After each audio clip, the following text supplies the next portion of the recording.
मन्मना भव मद्भक्तो मद्याजी मां नमस्कुरु मामे वैश्यसि सत्यं ते प्रतिजाने प्रियोसि मे सर्व धर्मान् परित्यज्य मामेकं शरणं व्रज अहम त्वां सर्व पापेभ्यो मोक्षयिष्यामि मा शुच. भगवद्गीतेचा शेवट या श्लोकांनी झालेला आहे. शरण जा, माझा भक्त हो, आणि मी तुला घेऊन जाईल, तू चिंता करू नको. हे सांगून भगवद्गीतेचा शेवट म्हणजे भगवानांच्या उपदेशाचा भगवद्गीतेतला ह्या श्लोकांनी शेवट झालेला आहे. यानंतर ते अर्जुनाला विचारतात की मोह गेला का? तेव्हा अर्जुन म्हणतो मोह गेला, आता मी युद्धाला तयार. शरणजा असं का सांगावं असं वाटलं शेवटी? तर ह्याच्या आधी एक गंमत झाली की सगळी गीता सांगून झाली, 18 अध्याय सांगून झाले, आणि शेवटी भगवानांनी अर्जुनाला सांगितलं की हृदयातल्या ईश्वराला शरण जा. त्यांनी तुला स्वरूप स्थिती प्राप्त होईल, शाश्वत अशी स्वरूप स्थिती, शाश्वत शांती प्राप्त होईल. आणि विचारलं की अर्जुना, हे सगळं ज्ञान मी तुला सांगितलं, आता तुला योग्य वाटेल तसं तू कर. आणि इथे एक पॉज गेला. म्हणजे गोरखपूर गीता असं म्हणते की इथे अर्जुनाने काही उत्तर याच्यावर दिलं नाही. आणि मग भगवानांना विनोबा म्हणतात की कळवळा आला, आणि मग ते म्हणाले अर्जुना, माझं भक्त होऊन राहा, आणि मी म्हणेन तसं कर. तुझी इच्छा वेगळी ठेवूच नको. माझी जी इच्छा आहे तीच तू तुझी इच्छा मान, आणि तसं तू वाग, आणि मी तुला घेऊन जाईन, तू चिंता करू नको. हा पॉज किती महत्वाचा आहे आणि किती सुंदर आहे बघा. गीता कितीतरी वेळा कितीतरी दृष्टीने सुंदर वाटते, तसा हा पॉज आहे, कारण हा अत्यंत ह्युमन असा पॉज आहे की सगळं तत्वज्ञान सांगितलं. हा? आता युद्ध करायची वेळ आली, अर्जुनाला ते करायचंच नव्हतं. तेव्हा आता योग्य काय आहे ते सगळं 18 अध्याय सांगितले गीतेचे. भगवान आहेत समोर, सगळंच आहे. अर्जुनाला भगवानांनी विश्वरूप दर्शनही देऊन झालेलं आहे. आणि एवढं करून सुद्धा तुला योग्य वाटेल ते कर असं म्हटल्यावर अर्जुन काही लगेच असं तयार होता येत नाही अर्जुनाला. की की आता भीष्मांना आता बघतो ना, आता भीष्म द्रोण आधी येऊ दे समोर, असं काही लगेच अर्जुन असं करत नाही. आणि किती सुंदर आहे की सगळं कळतं आपल्याला. आपला अनुभव आहे की स्वामी असताना सुद्धा स्वामी केंद्रात किती परोपरीने सांगायचे दर आठवड्याला काय काय गोष्टी अजूनही सांगतात. आणि दाटून आम्हाला हवं तसंच वागत राहिलो. आजही वागतो.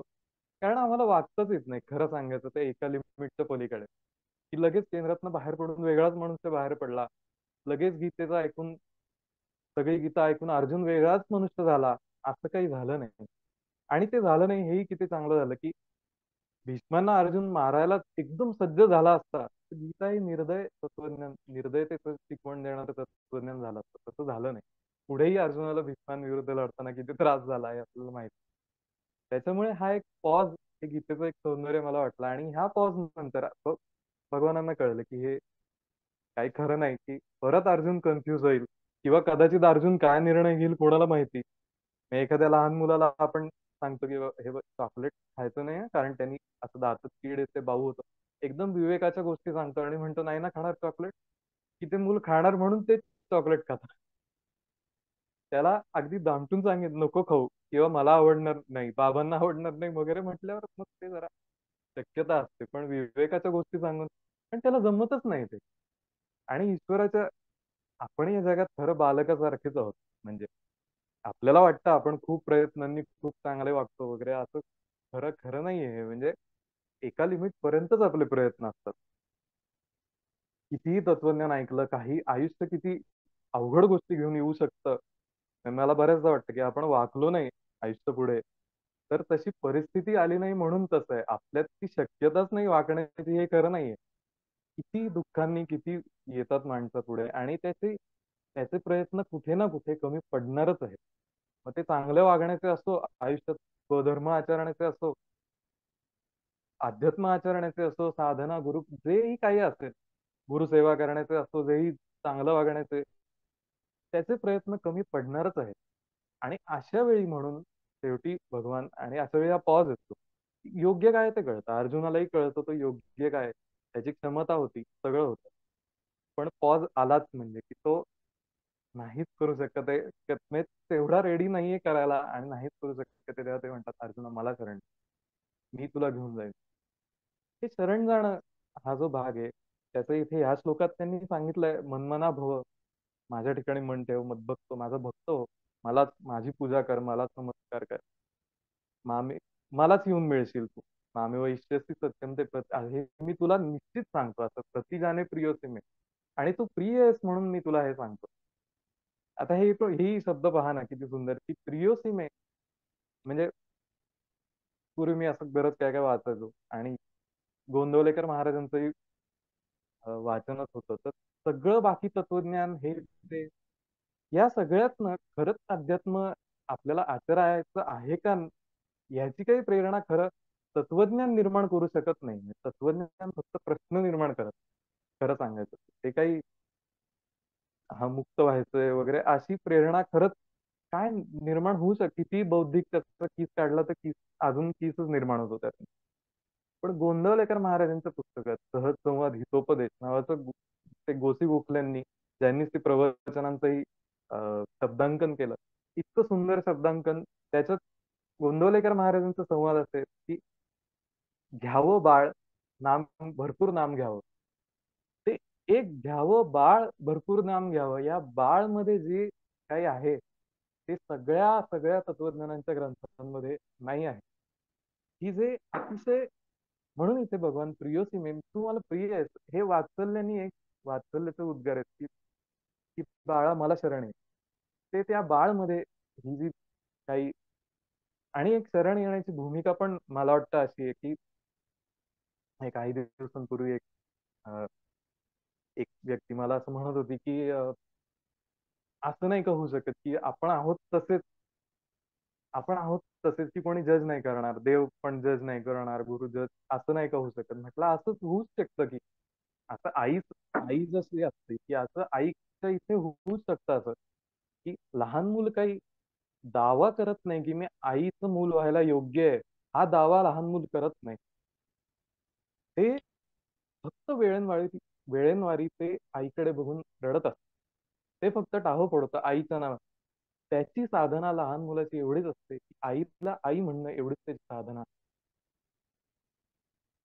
एवढं त्यांनी म्हटलं की तो स्वतःचा विचार करण्याची त्याला गरज राहत नाही. त्यांनी फक्त हात वर केले की आई त्याला उचलून घेत.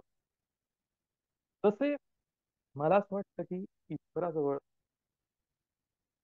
लहान मुलासारखं बालकासारखं राहणं त्या बालकभावाचा आदर्श संतांनी बऱ्याच दिलेला आहे.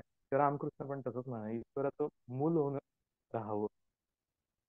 अन्यथा स्वतःचं क्रिटिसिझम करण्यामध्ये इतकी शक्ती वाया जाते आणि इतकं आपल्याला ते रोखतं ईश्वराशी निगडीत होण्यामध्ये की त्याला काही अर्थच नाही आहे आणि त्याची काही गरजही नाही आहे. म्हणजे म्हणजे पूर्वी मी ऐकलं होतं एकांचं प्रवचनात की ते म्हणाले शरणागती कोई योग्यता का दावा थोडी आहे.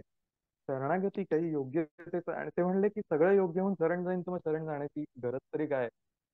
म्हणून तू जसा आहेस तसा आहेस तू फक्त माझा होऊन राहा आणि मी तुला घेऊन जाईन.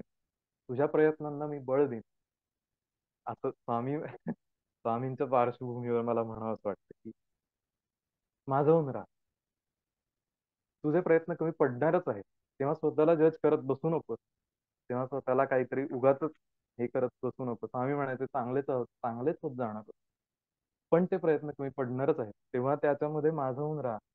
आणि मग कसा माझा होऊन राहा तर ते खरंच मी म्हटलं ना मला आता असं वाटतं की ते आई म्हणणं खरंच आई म्हणणं ही जशी त्या लहान मुलाची साधन आहे तसं खरंच स्वामी म्हणायचे की एखादा नमस्कार बास एखादा नमस्कार बास असं म्हणायचं किंवा सांभाळ एवढंच म्हणावं बास.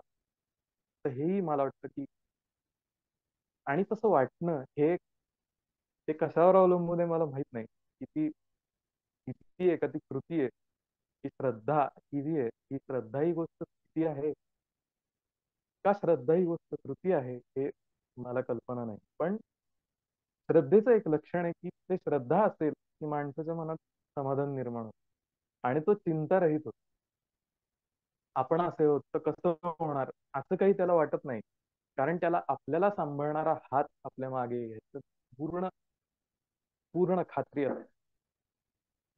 आणि तो स्वतःला त्याच्यामुळे जज करत बसत नाही. तो ईश्वराला शरण जाऊ शकतो. तेव्हा मला शरण जा एवढंच सांगून अर्जुनाचं म्हणजे भगवानांनी एवढं बोलणं ते तेव्हा हे केलंय.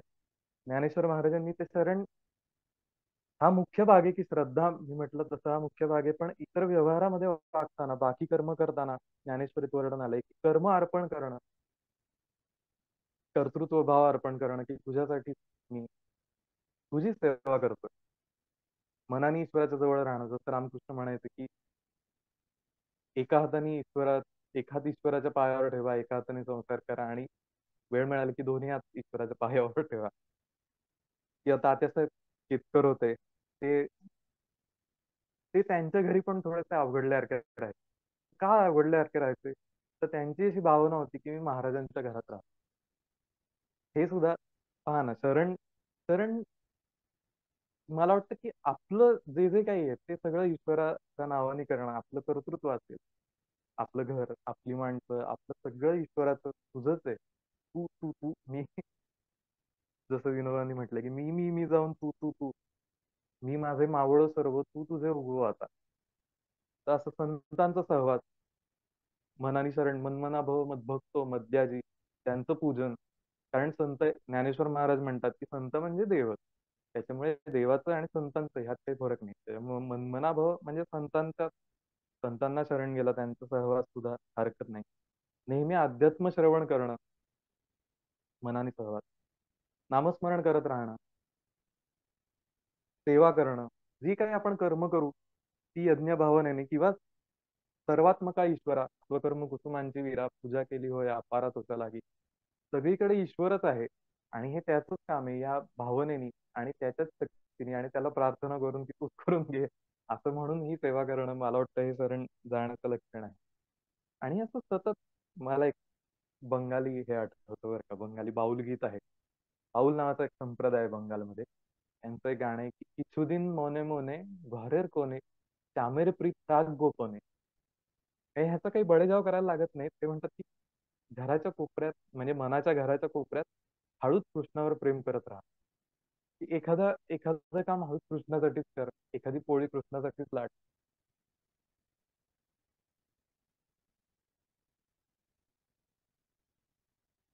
पूर्वी आई लहानपणी आम्हाला सांगायची की आंघोळीतल्या बादलीतलं थोडंसं पाणी ठेवून दे, का तर कृष्णाला आंघोळ करण्यासाठी.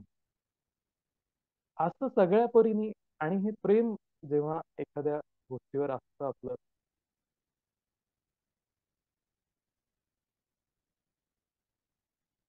तेव्हा ते अंतःकरण सतत त्या कृष्णा त्या त्याच्याजवळ राहायला बघतच असतं. हे स्वाभाविक आहे. परंतु मी म्हटलं तसं की स्वतःला क्रिटिसाइज न करता, काय आहे, काय आहे, काय मला जमत आहे, त्या ईश्वराला एक शरण जाऊन, क्षीरसागर महाराज एक छान वाक्य सांगायचे. तर रमण महर्षींनी पण एक त्याचा एक अर्धा भाग दृष्टांत रमण महर्षींनी पण दिलाय, की ते म्हणायचे, क्षीरसागर महाराज म्हणायचे की एसटीत बसून सामान डोक्यावर घेतलं तर एसटीचा काय दोष आहे. हा, रमण महर्षी पण असं, पण त्याच्या पुढे क्षीरसागर महाराज एक म्हणायचे की तुम्हाला जसं एसटी पोचवेल तसं सामानाला पण पोचवेल की.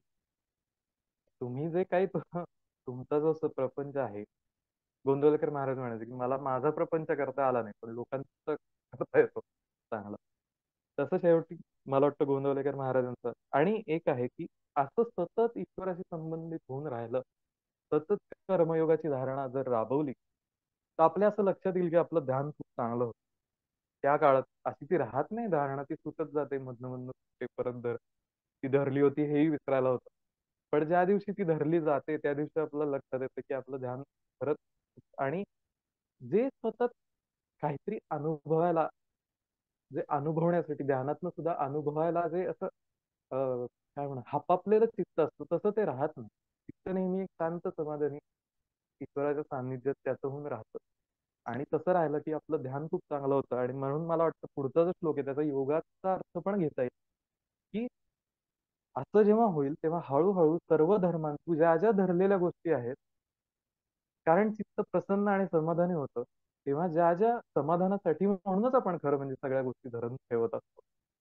तर ज्या ज्या धरलेल्या गोष्टी आहेत त्या सगळ्या सोडून मला एकाला तू शरण ये, म्हणजे येशील हळूहळू. आणि मग त्या स्वरूप स्थितीत मी तुला घेऊन जाईल. ही अंतिम शरणागती, आणि ही म्हणजे भक्ती सहित योगाची अंतिम परिणती असंही म्हणता येईल.